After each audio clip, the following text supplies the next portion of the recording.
Ich eröffne die Aussprache und erteile das Wort dem Kollegen Gregor Gysi für die Fraktion Die Linke.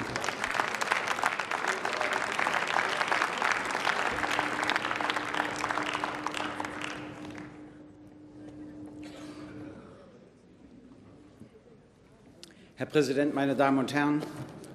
Putin will die gesamte Krise in der Ukraine militärisch lösen. Er hat nicht begriffen, dass die Probleme der Menschheit weder mit Soldaten noch mit Gewehren zu lösen sind. Ganz im Gegenteil. Auch die Probleme Russlands lassen sich so nicht lösen. Sein Denken und Handeln ist falsch und wird von uns deutlich verurteilt. Es ist aber dasselbe Denken, das im Westen vorherrschte und vorherrscht bei Jugoslawien, Afghanistan, dem Irak und Libyen. An die Stelle der Systemkonfrontation sind die Interessengegensätze der USA und Russlands getreten. Der Kalte Krieg ist beendet, aber solche Interessengegensätze können zu ganz ähnlichen Zügen führen.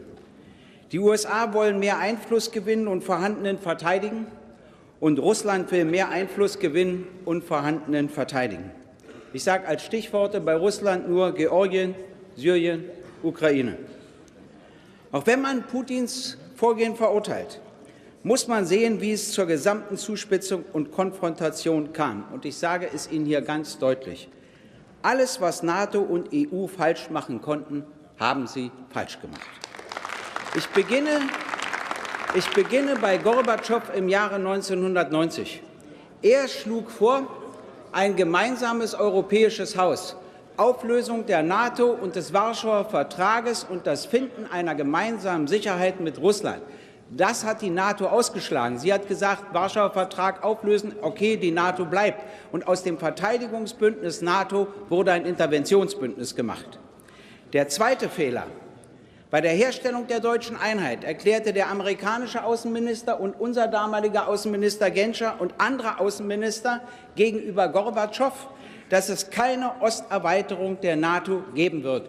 Dieses Versprechen ist gebrochen worden. Es gab eine vehemente Ausweitung der NATO in Richtung Russland.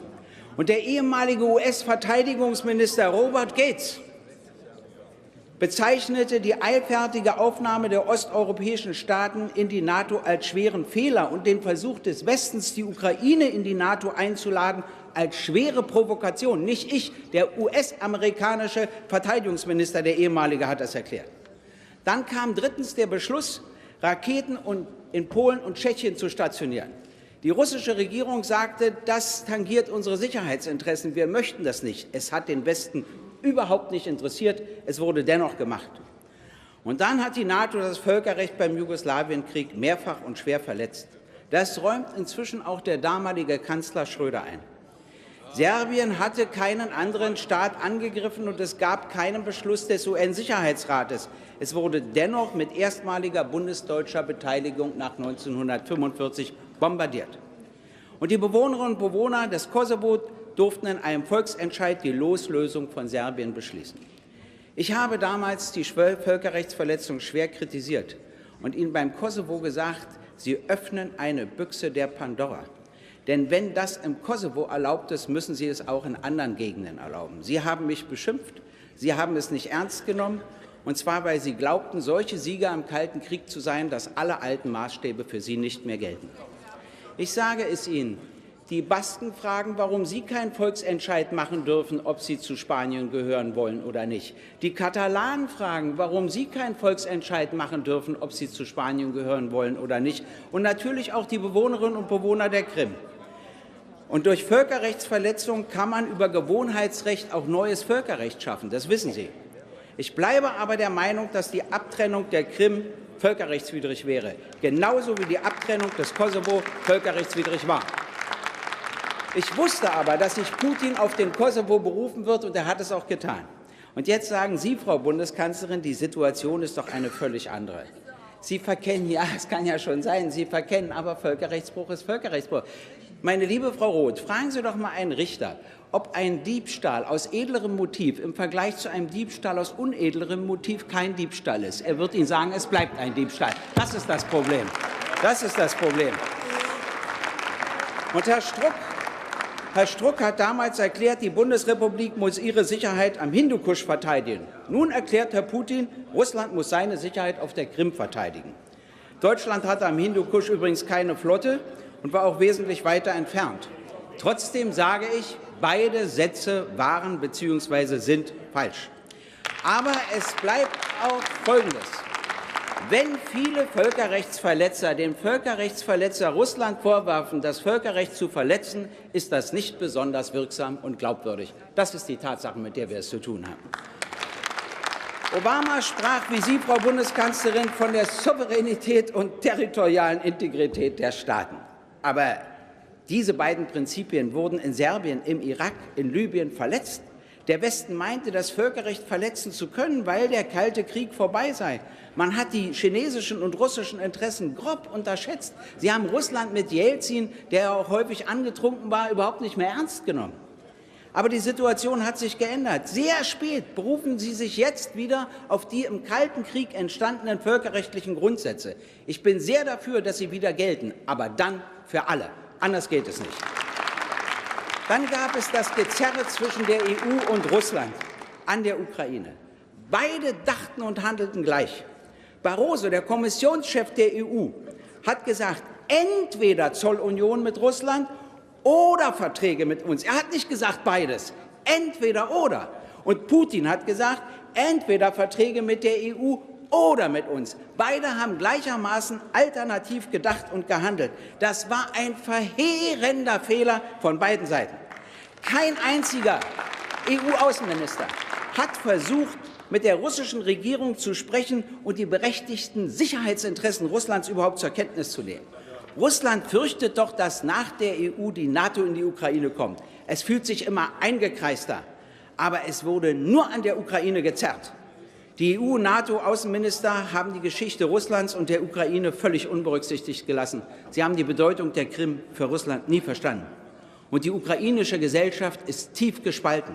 Auch das wurde nicht berücksichtigt. Diese tiefe Spaltung zeigte sich schon im Zweiten Weltkrieg und sie zeigt sich auch heute. Die Ostukraine tendiert in Richtung Russland, die Westukraine tendiert in Richtung Westeuropa. Es gibt derzeit keine einzige politische Persönlichkeit in der Ukraine, die beide Teile der Gesellschaft repräsentieren könnte. Das ist eine traurige Wahrheit. Und dann gibt es noch den Europarat und die Organisation für Sicherheit und Zusammenarbeit in Europa, OSZE. Die haben Sie schwer vernachlässigt, Frau Bundeskanzlerin, Herr Außenminister, in letzter Zeit. Die Gelder für die Organisation wurden immer gestrichen, weil Sie meinten, sie sind nicht wichtig. Das sind aber die einzigen europäischen Organisationen, in denen sowohl Russland als auch die Ukraine organisiert ist. Deshalb müssen wir diese Organisation wieder stärken und nicht über einen Ausschluss Russlands faseln. Das ist völlig daneben. Auch finanziell stärken übrigens. Dann erlebten wir eine starke Zuspitzung auf dem Maidan. Dann erlebten wir Scharfschützen und viele Toten. Es gibt verschiedene Gerüchte. In solchen Situationen wird viel gelogen.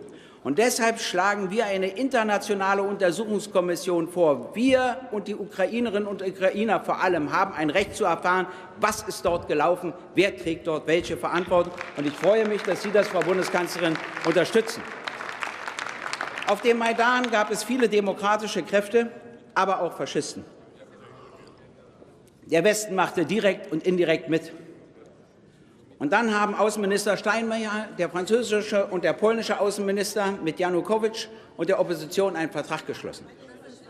Und jetzt sagen Sie, Herr Außenminister Janukowitsch habe die Vereinbarung durch seine Flucht hinfällig gemacht. Das ist falsch. Die Menschen auf dem Maidan lehnten die Vereinbarung mit großer Mehrheit ab. Und Sie, Herr Außenminister, haben auch nicht auf dem Platz geworben für diese Vereinbarung. Und erst nach der Ablehnung verließ dann Janukowitsch Kiew. Dann tagte das Parlament und wählte ihn mit 72,88% ab. Die Verfassung schreibt aber 75% vor. Nun sagt Herr Röttgen und andere, na ja, bei einer Revolution kann man nicht so genau auf die Verfassung achten, also ein paar Prozentchen mehr oder weniger. Kann man ja alles machen. Nur Putin beruft sich darauf und sagt, es gab nicht die verfassungsmäßige Mehrheit für die Abwahl und stützt sich deshalb auf Schreiben, die Janukowitsch ihm schreibt. Außerdem, bei der Abstimmung im Parlament standen lauter Bewaffnete rum, nicht besonders demokratisch. Und bei der Volksabstimmung auf der Krim kommenden Sonntag stehen auch lauter bewaffnete Soldaten rum, auch nicht besonders demokratisch. Und interessant ist, dass Sie, Frau Bundeskanzlerin, sagen, ein solcher Volksentscheid ist nach der ukrainischen Verfassung verboten. Wann gilt sie denn nun und wann nicht? Bei der Abwahl des Präsidenten gilt sie nicht und bei der Krim soll sie plötzlich gelten. Sie müssen schon wissen, akzeptieren Sie die ukrainische Verfassung als Ganzes oder nur in bestimmten Teilen, wenn es Ihnen gewogen ist? Das ist die Art, die ich kenne und die ich nicht mag. Dann wurde eine neue Regierung gebildet, sofort anerkannt von Präsident Obama, auch von der EU, auch von der Bundesregierung. Frau Merkel, der Vizepremierminister, der Verteidigungsminister, der Landwirtschaftsminister, der Umweltminister, der Generalstaatsanwalt, das sind Faschisten. Der Chef des Nationalen Sicherheitsrates war Gründungsmitglied der faschistischen Swoboda-Partei. Faschisten haben wichtige Posten und dominieren zum Beispiel den Sicherheitssektor. Und noch nie sind Faschisten freiwillig aus der Macht wieder ausgetreten, wenn sie einmal einen Teil davon erobert hatten. Und zumindest die Bundesregierung hätte hier eine Grenze ziehen müssen, schon aufgrund unserer Geschichte. Als Haiders FPÖ in die österreichische Regierung ging, gab es sogar Kontaktsperren und so. Und bei den Faschisten in der Ukraine machen wir nichts. Swoboda hat engste Kontakte zur NPD und zu anderen Nazi-Parteien in Europa. Und der Vorsitzende dieser Partei, Oleg Tjagnibok, hat Folgendes wörtlich erklärt. Ich zitiere jetzt. Das müssen Sie sich anhören, was er wirklich gesagt hat. Anführungsstriche. Schnappt euch die Gewehre, bekämpft die Russensäue, die Deutschen, die Judenschweine und andere Unarten. Ende des Zitats. Ich wiederhole. Dieser Mann hat gesagt, Anführungsstriche, schnappt euch die Gewehre, bekämpft die Russensäue, die Deutschen, die Judenschweine und andere Unarten. Ende des Zitats. Es gibt jetzt Übergriffe auf Jüdinnen und Juden und auf Linke. Und gegen all das sagen Sie nichts. Mit diesen Swoboda-Leuten reden Sie. Ich finde das einen Skandal. Ich muss Ihnen das ganz klar sagen. Jetzt haben Sie ja auch angekündigt, Sanktionen machen, wenn es nicht anders ginge, wie Sie sagen. Aber die werden Putin nicht imponieren. Das spitzt doch die Situation nur zu. Kissinger hat recht, der ehemalige Außenminister der USA. Er sagt, die Sanktionen sind nicht Ausdruck einer Strategie, sondern Ausdruck des Fehlens einer Strategie. Das gilt auch für die eskalierenden Militärflüge über Polen und die baltischen Republiken. Was soll das? Konten von Janukowitsch und seinen Anhängern sind gesperrt, weil es gestohlenes Staatsgeld ist. Meine Frage, das wussten Sie vorher nicht? Zweite Frage, warum eigentlich nur deren Konten? Was ist mit dem Milliardenvermögen der Oligarchen, die andere Kräfte unterstützen? Warum machen Sie dort nichts? Wie einseitig läuft das eigentlich alles? Es gibt nur den Weg der Diplomatie. Erstens, der Westen muss die legitimen Sicherheitsinteressen Russlands auf der Krim anerkennen, wie das übrigens auch US-Außenminister Kerry erkannt hat. Es muss ein Status für die Krim gefunden werden, mit dem die Ukraine, Russland und wir leben können. Russland muss garantiert werden, dass die Ukraine nicht Mitglied der NATO wird. Zweitens. Die Perspektive der Ukraine liegt in einer Brückenfunktion zwischen EU und Russland. Drittens. Es muss in der Ukraine ein Prozess der Verständigung und Versöhnung zwischen Ost und West eingeleitet werden. Vielleicht über einen föderalen oder konföderalen Status, vielleicht auch über 2 Präsidenten. Was ich der EU und der NATO vorwerfe: Bis heute ist kein Verhältnis zu Russland gesucht und gefunden worden.